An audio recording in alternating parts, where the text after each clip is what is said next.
Bienvenidos a un nuevo episodio del Lado Oscuro de los Proyectos. Soy Lucía Hernández, anfitriona de este podcast, y hoy estamos reunidos para un nuevo episodio.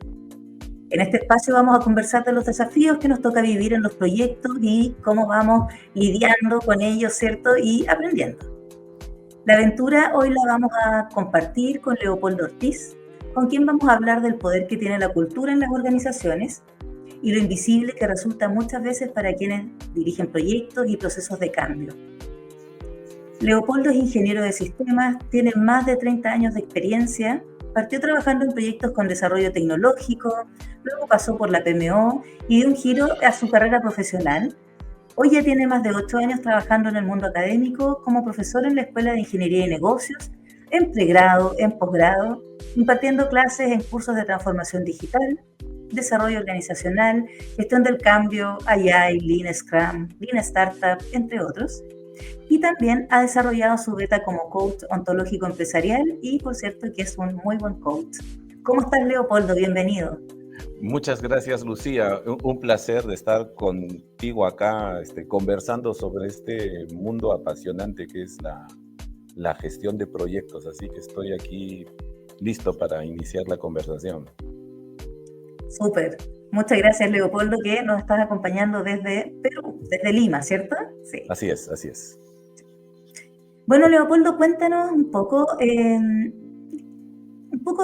ti, de tu trayectoria en proyectos y cómo, ¿cierto?, empezaste a observar a la cultura, ¿cierto?, este personaje principal que muchas veces está oculto, pero tiene un rol súper protagónico y influye tanto en los resultados de un proyecto. Sí, en realidad, como tú muy bien lo dijiste, yo empecé siendo desarrollador de software, ¿sí? Y claro, en la universidad recibí, digamos, la formación para poder serlo, pero también para poder desempeñarme en otros ámbitos. Ahora, ¿qué cosa fue lo que me sucedió? Yo empecé haciendo trabajo técnico, pero lo que suele suceder con muchas personas, los jefes, los gerentes dicen, ok, ¿quién es el más destacado? Ah, es fulanito, en este caso fui yo. Ok, tú ahora te vamos a promover para ser jefe. Y te vas a encargar de este equipo de proyecto. Y bueno, y ahí uno entra, digamos, da el salto de la parte técnica a la parte de gestión.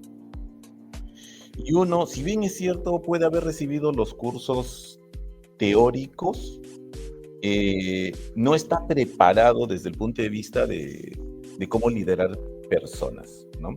Entonces, ahí es donde, digamos, uno empieza a enfrentar los desafíos que significa trabajar con personas, ¿sí? Uno pasa de un entorno donde uno controla los elementos, vamos a hablar de la ingeniería de software, donde uno construye mundos, que son los sistemas de información, donde uno tiene control sobre las cosas, y pasas a un mundo muy diferente, ¿no? Donde pasas a liderar equipos donde los componentes ya no son los algoritmos, ya no son los datos, sino son personas. Y descubres que a las personas no las puedes controlar, así como controlas tus lógicas o tus algoritmos, ¿no? Y entonces ahí es donde yo empecé a tener el interés por esta parte de lo que significan las personas, ¿sí? Me di cuenta que gran parte del éxito en mi trabajo pasaba por saber entender a las personas y cómo, yo digo no gestionarlas, sino cómo saber liderarlas, ¿no? Y un componente importante es justamente la cultura, ¿sí? Muchas de las cosas que hemos hecho, que yo he hecho en mi experiencia gestionando proyectos, no ha sido óptimo. Han habido muchos errores, justamente por no considerar este aspecto tan importante que es la cultura, ¿sí?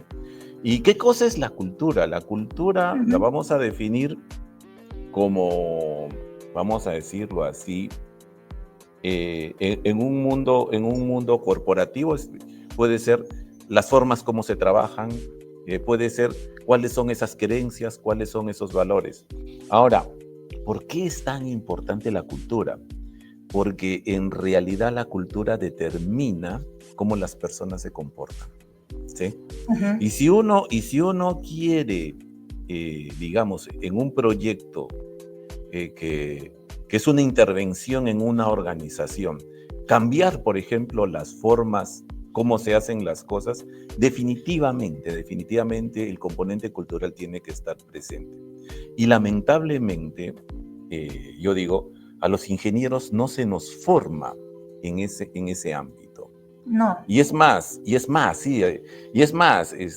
para los que venimos pues del mundo de la ingeniería de software, que venimos pues de un entorno donde nosotros controlábamos todos, por extensión pensamos que a las organizaciones, vale decir a las personas, se les puede controlar. Y más por experiencia, quiero decir, por errores, descubrimos de que esto no es así. Y entonces ahí es donde viene el desafío, yo diría, del liderazgo, de cómo movilizar a las personas de tal manera de que los cambios que nosotros planteamos y que los implementamos a través de proyectos sean realmente efectivos, ¿no? ¿Sí? Leopoldo, antes hiciste la distinción entre liderar y gestionar a las personas. ¿Nos puedes contar un poco cuál es la distinción? Sí, hay un autor que es justamente uno de los gurús en lo que es gestión de cambio, que es el profesor John Kotter de la Universidad de Harvard, ¿no? Él hace justamente esa distinción. Voy a hacer la referencia directa a él, ¿no? La gestión tiene que ver con el hoy. La gestión tiene que ver con la estabilidad. La gestión tiene que ver con asegurar resultados, por ejemplo, ¿no? Tiene que ver con asegurar que las ventas suban, que los costos bajen, que se maximice la rentabilidad, que se disminuyan los tiempos, que se maximice la satisfacción del cliente, todos los indicadores de negocio que conocemos, ¿sí? O sea, es de alguna manera asegurar que la operación actual sea óptima, ¿sí? La gestión tiene que ver con eso. A los gestores, bajo esa mirada, a los gestores lo que buscan es la estabilidad. Los gestores son, desde ese punto de vista, si se entiende así, no son amigos del cambio, ¿sí? Porque un cambio, y eso está estudiado, cuando tú introduces un cambio en una organización, hay una baja en la productividad. Y eso atenta contra los indicadores con los cuales se miden a los gestores. Entonces, un gestor desde ese punto de vista no es amigo del cambio, siempre va a preferir la estabilidad, ¿sí? Entonces, un gestor lo que hace es asegurar el resultado. Y es válido, ¿sí? Ahora, ¿qué cosa sucede? ¿Qué cosa está pasando en el mundo? Las cosas están cambiando, ¿sí? Y las empresas necesitan adaptarse, necesitan cambiar, ¿sí? Porque no necesariamente las formas como hacemos las cosas hoy y que nos dan buenos resultados hoy, no necesariamente vamos a tener la garantía que mañana van a seguir dando resultados. Entonces las empresas necesitan adaptarse. Y entonces el liderazgo tiene que ver, o sea, un líder en contrapartida a un gestor no está enfocado tanto en el presente, se enfoca más en el futuro, ¿sí? Un líder desarrolla una visión, propone cambios, propone estrategias de cómo llegar a ese cambio. Ser líder implica mucho coraje. ¿Y por qué lo digo? Porque enfrenta la incertidumbre. ¿Ese cambio que estamos planteando realmente funcionará? No se sabe a ciencia cierta. ¿Sí? No se sabe a ciencia cierta. Cambiar los modelos de negocio. Entonces la gestión, ojo, la gestión y el liderazgo tiene esa diferencia. Nosotros gestionamos recursos, podemos gestionar recursos. Si a las personas se les considera recursos, sí, pues se les podría gestionar. Pero si nosotros vamos a introducir un cambio, nosotros necesitamos liderar a las personas. Necesitamos inspirarlas, ¿sí? Justamente también el profesor Kotter indica en su libro Leading Change que hay 3 formas de movilizar a las personas. Una es por mandato autoritario. ¿Sí? Sí, el mandato autoritario viene pues de las organizaciones más tradicionales de la historia de la humanidad, ¿no? O sea, el ejército, la iglesia, que existen miles de años, y donde se dan órdenes y se cumplen, ¿no? Después, con el avance de la historia, aparece, por ejemplo, la industria, la revolución industrial, donde la forma de la organización social del trabajo implica una casta. Hay una casta arriba, que son los ingenieros, que son los que piensan, y hay una casta abajo, que son los obreros que no piensan, que simplemente hacen lo que se les indica, ¿sí? ¿No? O sea, los obreros como si fuesen extensión de las máquinas, ¿sí? Nuestros amigos, los ingenieros industriales tradicionales piensan en esos términos, ¿no? Entonces, y así funcionó en los siglos XIX, XX, ¿sí? La industria, ¿sí? Ahora, ¿qué sucede? Las organizaciones burocráticas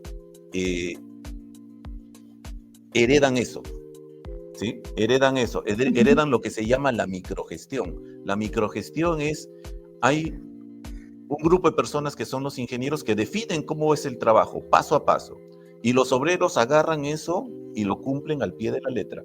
No se pueden salir un milímetro de lo que se les define, ¿sí? Y esa es la organización burocrática que hasta ahora existe, por ejemplo, en las instituciones gubernamentales, ¿no? Donde hay una definición del trabajo y una definición del puesto, y las personas que trabajan ahí son como si fuesen un obrero de fábrica, que de ahí hacen lo que se les define y de ahí no salen, ¿sí? Eso ha sido superado con los nuevos tipos de organizaciones, que son las organizaciones top ahora en el mundo. Llámese un Google, un Amazon, ¿sí? Un Apple, ¿sí? Que son organizaciones que innovan permanentemente, Sí. ¿sí? Y ahí la gestión no es así, es un liderazgo. Es un liderazgo que se mueve básicamente a través de visión. A las personas tú les das una visión, les dices, señores, más o menos esto es lo que queremos, ¿sí? Les pintas una visión, un diseño, si tú quieres, de alto nivel, y luego dejas espacio para que los especialistas vayan y definan las cosas en más detalle. Entonces, ahí está la diferencia, de que sí, pues probablemente podemos pensar, si pensamos en las personas como recursos, definitivamente las gestionamos. En una organización moderna, ¿no? Donde se necesita que haya innovación, a las personas se les lidera. Ahora, hay que tener cuidado, porque dentro de una organización, imagínate un banco. Ya. Puede coexistir ambas cosas. O sea, imaginémonos la agencia de un banco. En la agencia de un banco tiene que hacerse las cosas pues según un protocolo, según un procedimiento, pero si vamos al área de innovación del banco, tiene que jugar con otras reglas. O sea, no estoy diciendo de que todo tenga que ser innovación. Necesitamos coexistir, tiene que haber un balance entre la gestión y el liderazgo. Tiene que haber un balance entre asegurar el resultado, pero ir pensando cómo me voy a adaptar en el futuro, ¿sí? Sí, no, se entiende completamente. Oye, Leopoldo, y cuéntame de tu experiencia gestionando, liderando proyectos, ¿cierto? ¿Qué desafíos te ha tocado ver que enfrentan las organizaciones, los líderes de proyectos, ¿cierto? Respecto a la cultura. Sí. La cultura es algo muy poderoso, ¿sí? Debe ser, ahora que me escucho hablando, debe ser que los últimos años están pesando mucho, pero hago mucha referencia a gente. En el siglo XX había un señor que se le conoce, es reconocido como el gurú del management del siglo XX, que es el señor Peter Drucker. Él tiene una frase que dice: la cultura se come a la estrategia en el desayuno. ¿Qué cosa quiere decir? Que uno puede plantear una estrategia válida, una estrategia brillante, es más, pero si eso tú lo llevas a una cultura que no es la adecuada, imagínate una cultura de desconfianza, una cultura donde hay puñaladas por la espalda, en esa organización esa estrategia de repente la pueden hacer trizas. Pero si tú tienes, imagínate, una estrategia más o menos pensada y la llevas a una organización donde hay cultura de colaboración, ¿no? Donde hay cultura de transparencia, ¿sí? Donde hay cultura de innovación, la misma gente agarra esa estrategia y la mejora, ¿sí? Ujú. ¿Por qué la cultura tiene tanto poder? Yo lo he visto, un poco ya respondiendo a tu pregunta. O sea, cuando hablamos de gestión de cambio, por ejemplo, que normalmente es como decir el eslabón perdido de la gestión de proyectos, porque justamente la gestión de cambio es el factor humano de la gestión de proyectos. ¿Yo qué cosa he visto? He visto más de una vez que los cambios vienen impuestos desde arriba, desde niveles jerárquicos altos de la organización, Ajá. pero si la organización siente, y estoy hablando de organizaciones que son más parecidas a Google, donde hay Ya. libertad, donde hay cultura de proyectos, ¿no? No estoy hablando de estas organizaciones altamente jerarquizadas, ¿no? Ujú.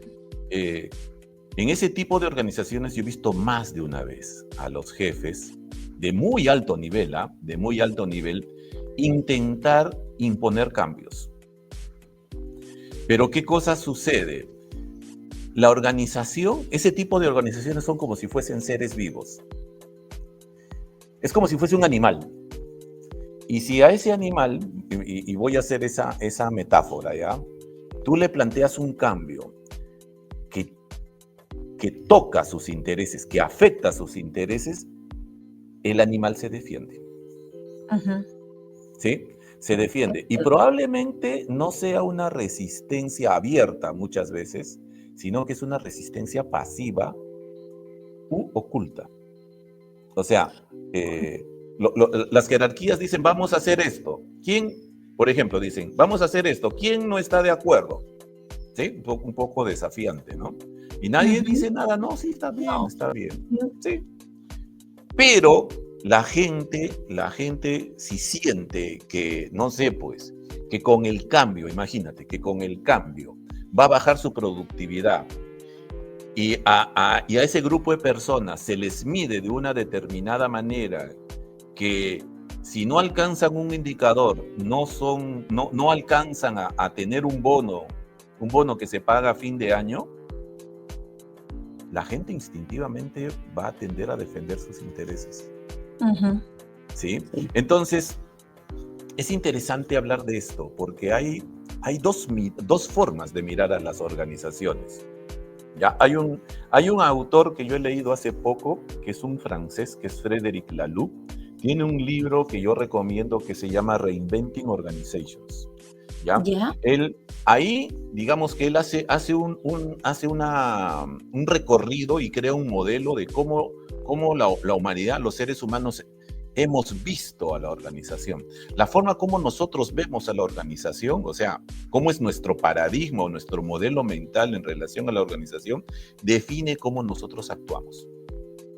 Y Ujú. entonces, claro, si quienes dirigen las organizaciones vienen de disciplinas duras, ¿sí? Y de repente la más dura es la ingeniería. Hay que acordarse que la ingeniería viene de engineering en inglés y viene Ujú. de la palabra engine, que significa motor o Ujú. máquina, ¿sí?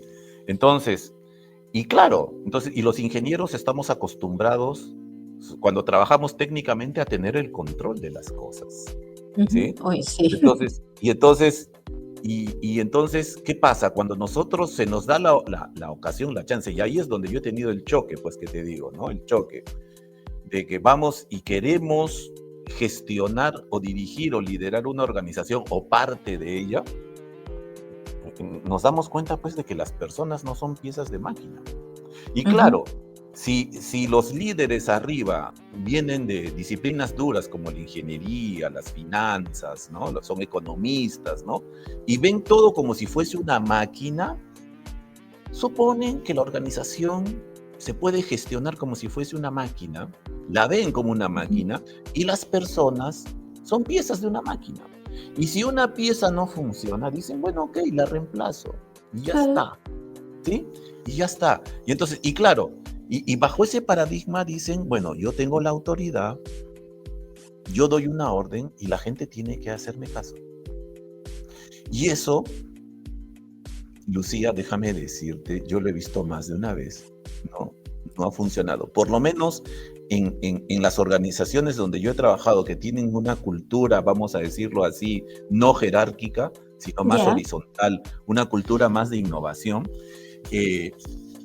no, pues. Entonces, hay un premio Nobel de Economía, es un sueco, ¿ya? El señor este recibió el premio Nobel en año 1974, que en su discurso de recibimiento del Nobel hace una referencia a cómo nosotros vemos la economía, y eso también se puede extrapolar a cómo vemos las organizaciones. Maneja una metáfora que es muy interesante. Es la metáfora del carpintero, que Ya. podríamos llamarla también la del ingeniero, con todo respeto, y la metáfora del jardinero, ¿sí? La metáfora vamos a hablar del ingeniero, es que, oye, la organización es una máquina y por lo tanto yo puedo controlarla, puedo gestionarla, ¿sí? La gente debería adaptarse a lo que yo diseño, ¿sí? Pero ¿qué sucede? En el mundo real, las personas se defienden. Las personas boicotean los cambios. Y eso yo lo he visto más de una vez. Y los proyectos se caen. Y Completamente. ahí es donde, digamos, tú dices, ¿y por qué? ¿Qué pasó? ¿No? Acá en Lima, por ejemplo, cuando estaban haciendo la línea 1 del metro de Lima, me acuerdo que un tío mío trabajaba ahí, un ingeniero muy senior, y el proyecto tenía 2 años de retraso. Y le digo, tío, ¿qué pasa? Me dice, problema técnico. No, me dice, hay 2 problemas. Uno, que lamentablemente nos hemos encontrado ahí con una deficiencia en el estudio técnico. Parece que se encontraron con unas piedras que son básicamente ferrita. Bueno, ese es uno. Pero el otro es un factor humano. Subestimaron el hecho de tener que desalojar a la gente. Claro, porque la línea pasaba por donde habían viviendas. Y dijeron, ok, no, a las personas las sacamos fácil, no. Y juicios y todo. ¿Y eso por qué? Por no considerar el factor humano. La gente se te va. Obviamente, yo tengo mi casa, por acá va a pasar la línea del metro, oye, y lo que me van a pagar no me compensa, no, pues yo hago lío, hago juicio, lo demoro, ¿sí? Por ejemplo, ese es un caso donde, por no contemplar el factor humano, ojo, no es un factor técnico, los proyectos se retrasan, con muchas pérdidas.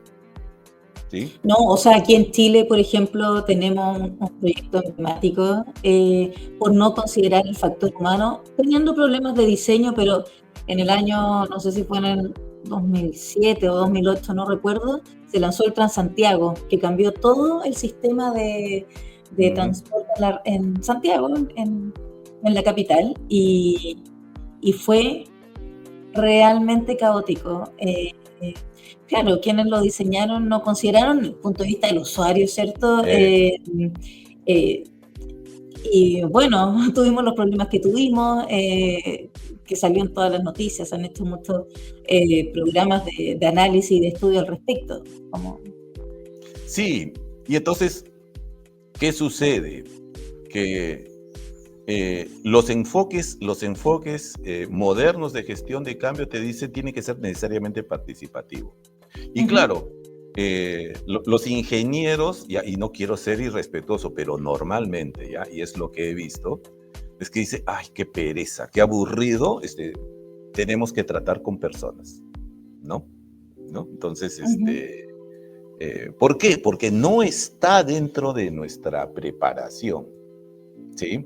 Ahora, cuando yo he hablado con ingenieros muy mayores, ya con mucha sabiduría, hablas con esa gente y todos me han dicho, sí, es importante. De repente el factor más importante es el humano.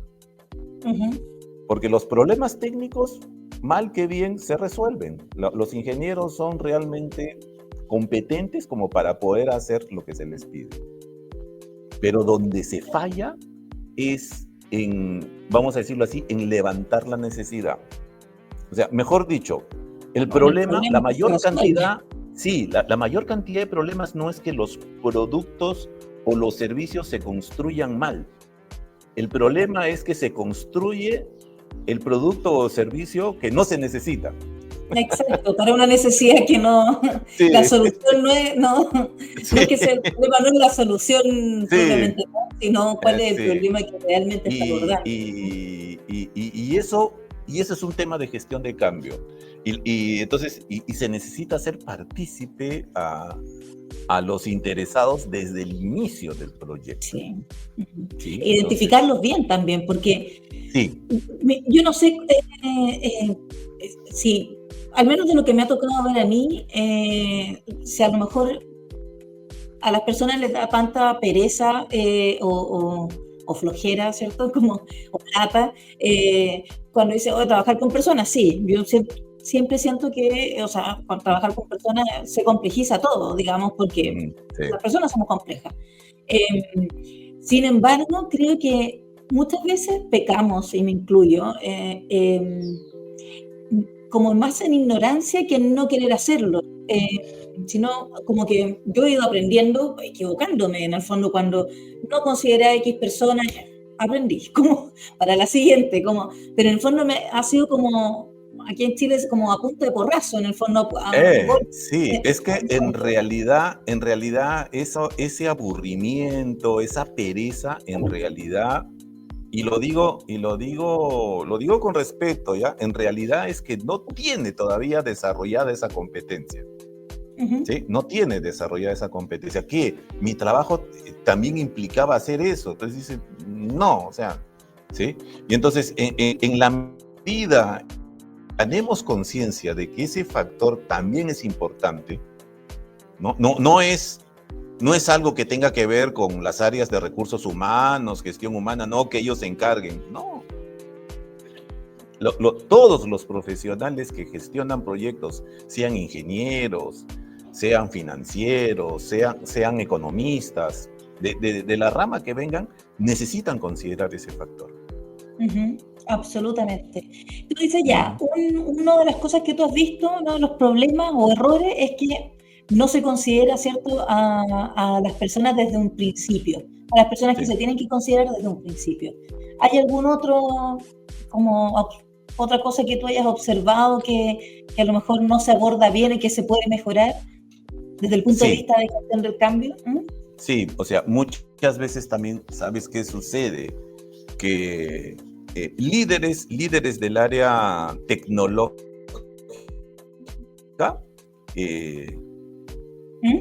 por querer ganar, vamos a decirlo así, votos políticos dentro de la organización, por querer quedar bien con la alta dirección, asumen el ownership o la propiedad de proyectos que no son suyos, que probablemente se basan en tecnología. Claro, somos el área de tecnología y dicen, agarramos la bandera de este proyecto. Oye, pero este proyecto, el dueño del proceso no eres tú, es la otra persona, ¿sí?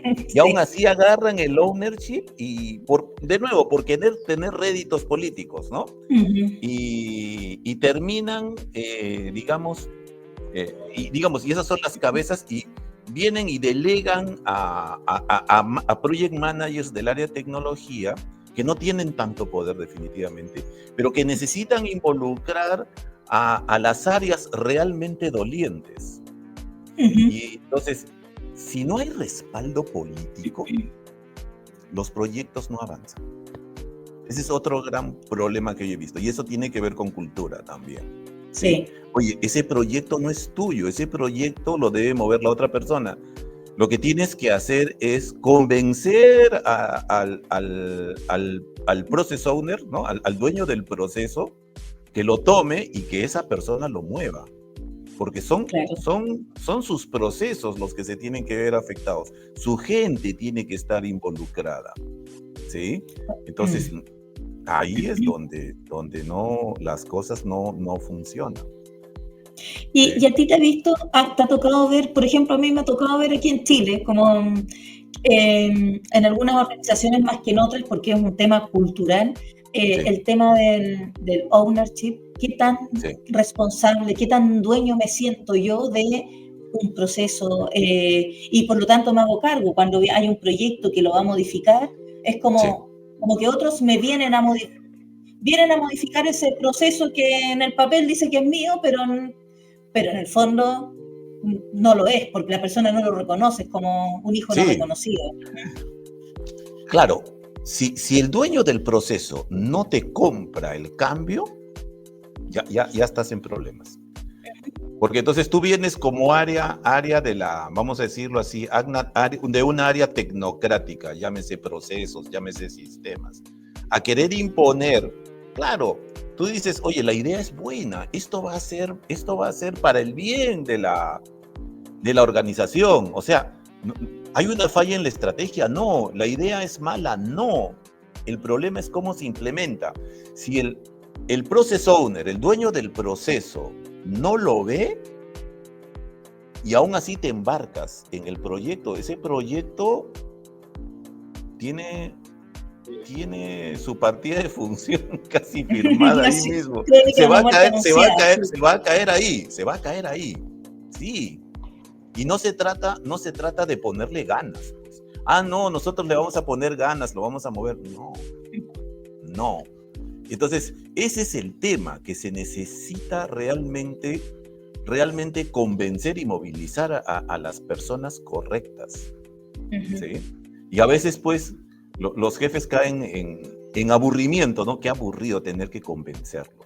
O sea, lo que se necesita, y a mí me gusta decirlo así, y a pesar de que es una palabra que está muy sucia, sobre todo en nuestra realidad latinoamericana, se trata de hacer política dentro de las organizaciones. Política desde el punto de vista de ir y hacer lobby, pero lobby en el buen sentido de la palabra, Ujú. ¿no? Hacer lobby para movilizar a las personas, convencer a las personas, miren, este tema es así. Y eso también es liderazgo, es ir y vender una idea, ¿sí? Y muchas veces no estamos preparados para hacer eso o vemos que eso no forma parte de nuestro trabajo y nos aburrimos y nos vamos, ¿sí? Es que es complejo, esa parte es Es súper difícil, complejo, es es compleja. complejo y vuelvo y repito, y no estamos formados para eso. Para eso están pues los abogados, los vendedores, ¿no? Entonces, y lo hemos descubierto por experiencia, necesitamos desarrollar también ese tipo de habilidades, No, completamente. ¿Y ¿sí? qué buenas prácticas tú em, recomiendas a la hora de gestionar las expectativas de los stakeholders? Porque un poco cuando hablamos, ¿cierto?, de ir a movilizar, también tengo stakeholders que son o sponsors del proyecto, ¿cierto? Bueno, de distintos niveles de poder dentro de la jerarquía de la Sí, organización. sí. Y bueno, desde el punto de vista de gestión del cambio, ¿cierto? ¿Qué buenas prácticas tú recomiendas para mejorar esa gestión de expectativas? Mira, hemos hablado, por ejemplo, del patrocinador. Por Ujú. ejemplo, el patrocinador es importantísimo, ¿sí? O sea, un proyecto debe tener el patrocinador correcto. ¿Qué Uy, significa sí. tener, por ejemplo, el patrocinador correcto? En primer lugar, que sea el dueño del proceso. Si es imagínate, si es un sistema, un proyecto, perdón, que involucra a toda la organización, definitivamente tiene que ser el director general, ¿sí? Ujú. O sea, primera condición que debe tener un patrocinador, debe tener poder. Y ojo, estoy Ajá. hablando de poder formal, ¿sí? Debe tener Exacto. Ujú. poder para... ¿Qué sucede? Los project managers nos vamos a encontrar cuando gestionas un proyecto es un cambio en una organización. ¿Es por el bien de la organización? Sí. ¿Ganan todos? No. Muchas veces Cuando tú metes un cambio en una organización, hay gente que pierde y esas personas no se van a quedar cruzadas de brazos, se van a resistir al cambio. La resistencia al cambio es natural y ojo, no las hace malas personas, ¿ah? No, se están defendiendo, es como... Se están defendiendo. Y entonces necesitas tener influencia para moverlos, pero si esas personas son de mucho peso político, el project manager ahí no puede hacer nada, necesita el patrocinador. Por eso es importante que haya comprado el proyecto. De tal manera que cuando haya problemas, haga sentir su presencia y remueva los obstáculos que haya que remover. Eso a mí me ha pasado. O sea, en mi experiencia me ha pasado un proyecto, de repente el proyecto más importante que me ha tocado gestionar y liderar, ese proyecto tuvo 2 intentos. 2 intentos previos con gestores de proyectos diferentes a mi persona. Y las 2 veces se cayeron. Y cuando yo agarré, yo sí tuve éxito. Y entonces yo siempre cuento esta historia y digo, a ver, conclusión, yo soy mejor gestor que mis compañeros que me antecedieron. Mentira, mentira. En realidad yo tuve suerte. O sea, tuve suerte porque cambiaron el patrocinador. El patrocinador anterior, que era el director general, no estaba de acuerdo con el proyecto. Y entonces lo boicoteaba. Cuando cambiaron el director general de ese país, me allanó el camino. Mira. ¿Sí? Entonces, si hablamos de buenas prácticas, el patrocinador es importante. Es importante hacer partícipe a las personas. Fundamental. Sí. O sea, de lo que hemos estado hablando. Y ojo, hacer partícipes es agarrar y hacer, imagínate, hacer un taller. O sea, no agarrar y hacer, o sea, si tú tienes tu definición del proyecto, no agarrar y decir, vamos a hacer una presentación del proyecto. Ya, desde que dices la palabra presentación, ya estás mal.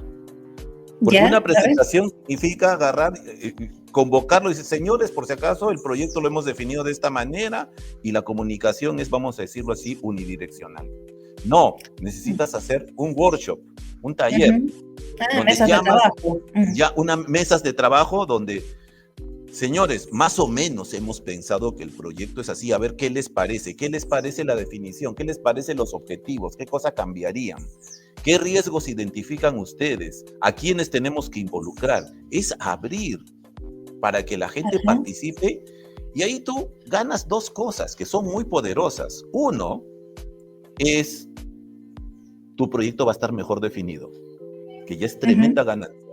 Y segundo, ya estás involucrándolos a los actores clave y por lo tanto ya estás minimizando los riesgos de resistencia al cambio.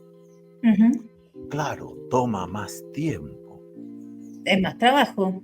Pero es adelantar el trabajo también, porque en vez de hacerlo en etapas tardías, lo estoy haciendo antes. Sí. Y claro, y mira, y esto lo hablamos, por ejemplo, en sectores privados.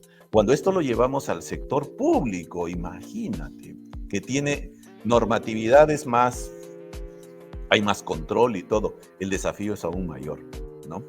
Entonces, si hablamos de buena práctica es eso, gestión de cambio que tiene que ver con cultura, tiene que ver básicamente con gestión de interesados, tiene que haber una muy buena identificación de interesados, tiene que haber un mapeo de interesados.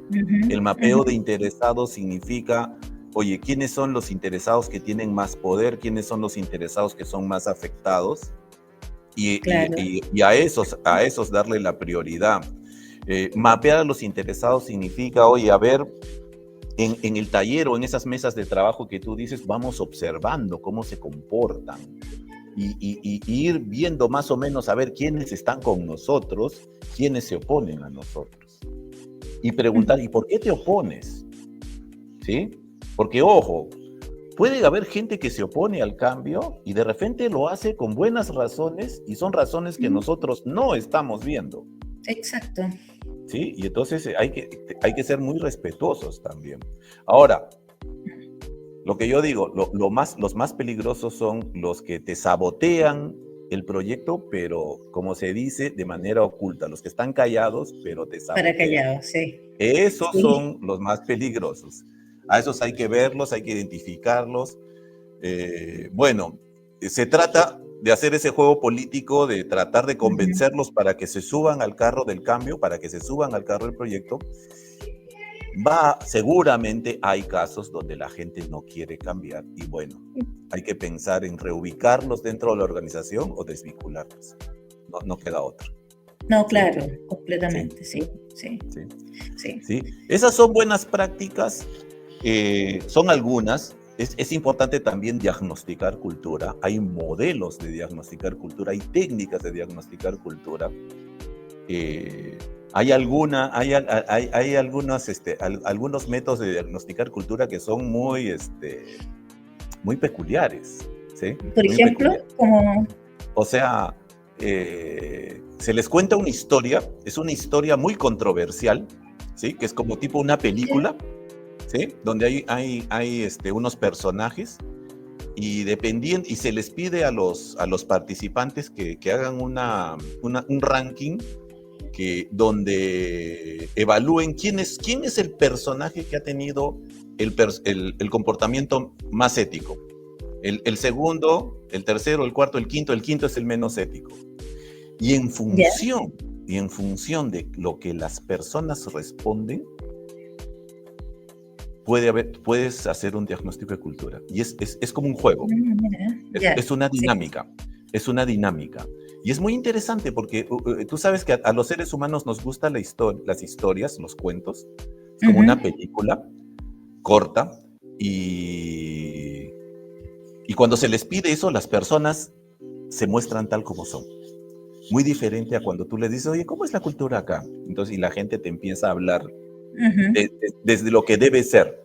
Pero cuando tú El les haces ideal, claro. el ideal, y eso no es, pues, o sea, mejor dicho, la cultura, y mi cultura no es, mejor dicho, yo no soy lo que yo digo que soy, yo soy Ujú. como actúo, ¿sí? Cómo Eso es verdad. actúo yo, ¿sí? Y yo actúo en función realmente a mis creencias, que están muy arraigadas dentro de mí. Entonces es Ujú. una forma como ponerles una trampa, ¿sí? Y que la gente se muestre tal como es. Y salen cosas muy interesantes.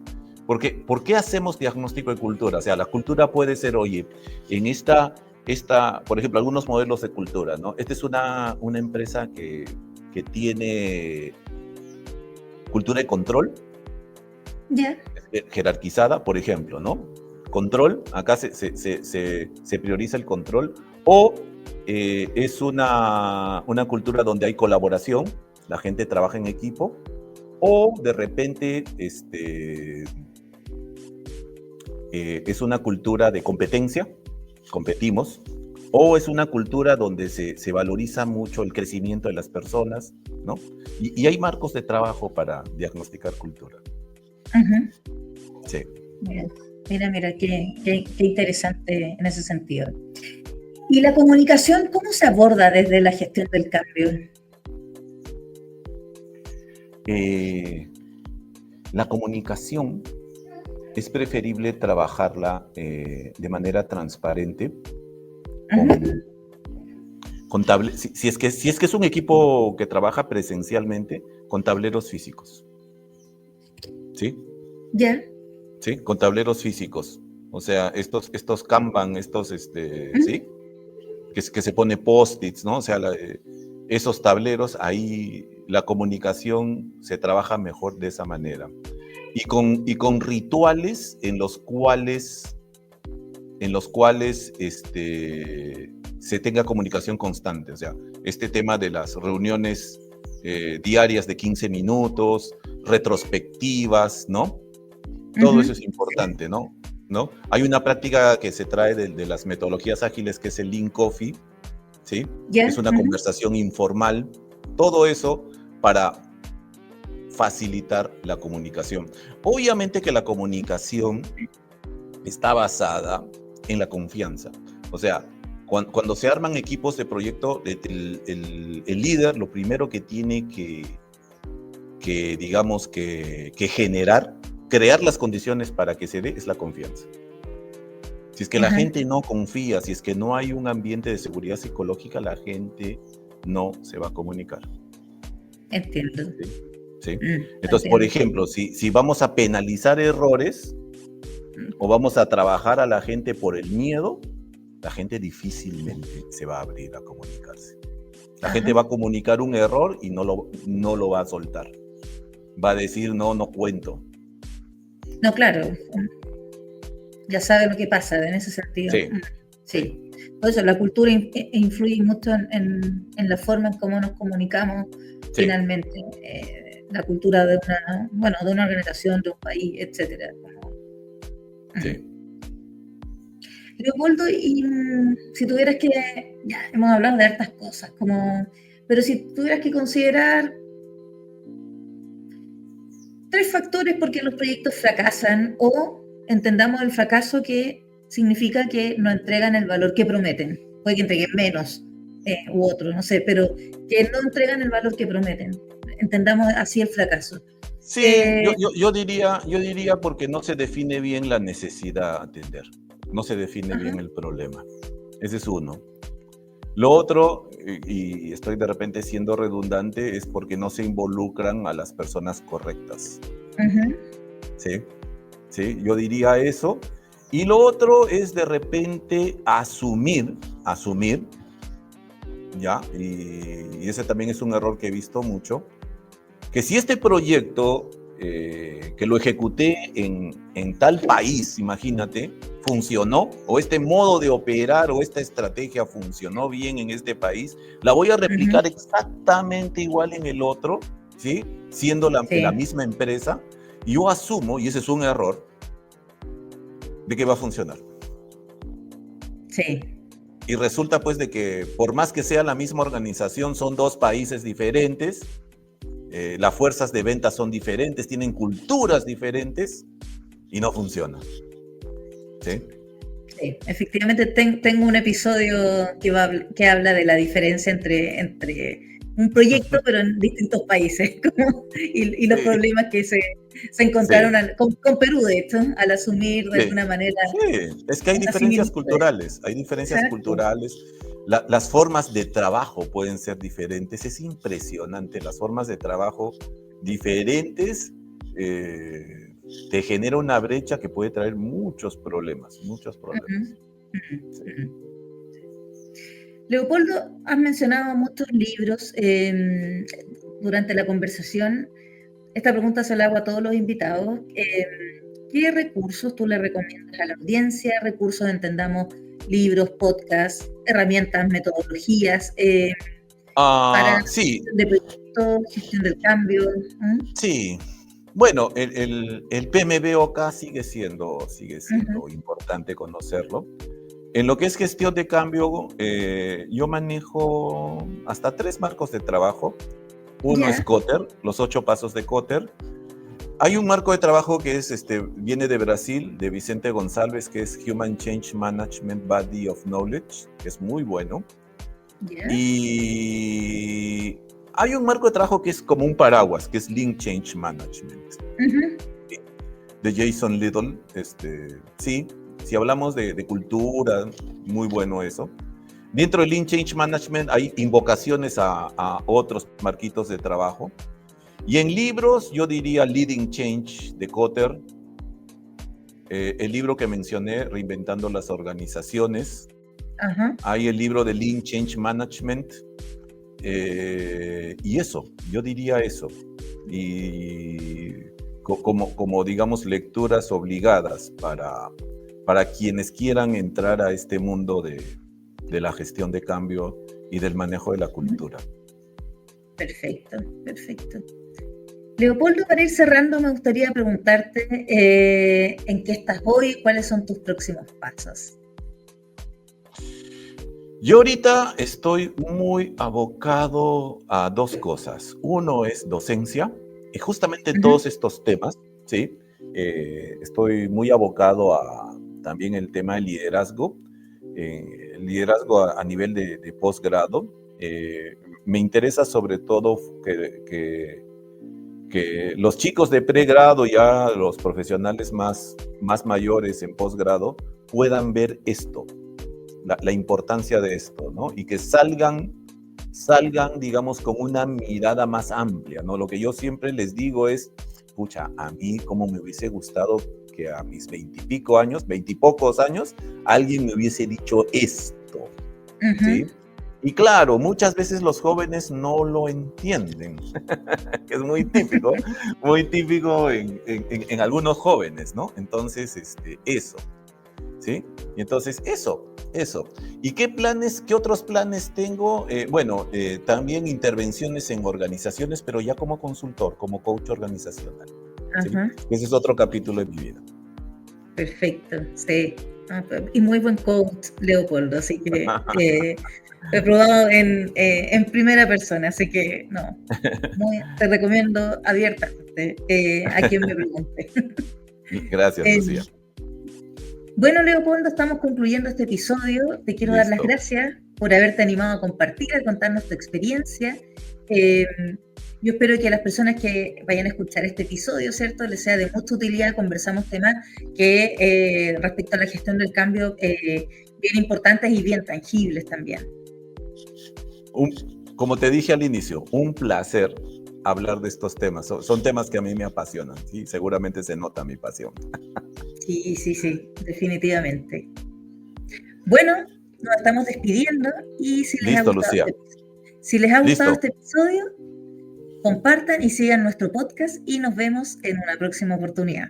Chao, Leopoldo, que estés bien. Chao. Nos vemos. Chao, Lucía.